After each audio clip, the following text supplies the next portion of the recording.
ತಂದೆ ಬೇಡಿದವರಿಗೆ ಮಕ್ಕಳ ಕೊಡತಾನ.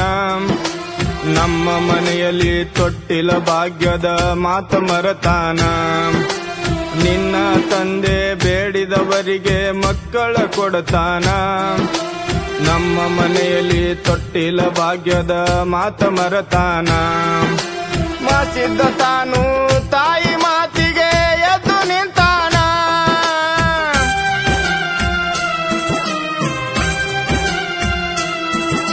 ಮಾಸಿದ್ದ ತಾನು ತಾಯಿ ಮಾತಿಗೆ ಎದ್ದು ನಿಂತಾನ. ತಾಯಿಗೆ ತಾನು ಸಮಾಧಾನ ಮಾಡಿ ಧೈರ್ಯ ಹೇಳಾನ. ದುಃಖ ಬ್ಯಾಡ ಅಂದಾನ. ಮರುದಿನ ಮುಂಜಾನೆ ಬುತ್ತಿಯ ಕಟ್ಟಕೊಂಡು ಗುಡ್ಡಕ್ಕ ನಡೆದಾನ.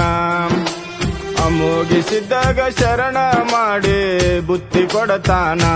ತಂದೆ ಮಾರಿ ನೋಡ್ಯಾನ.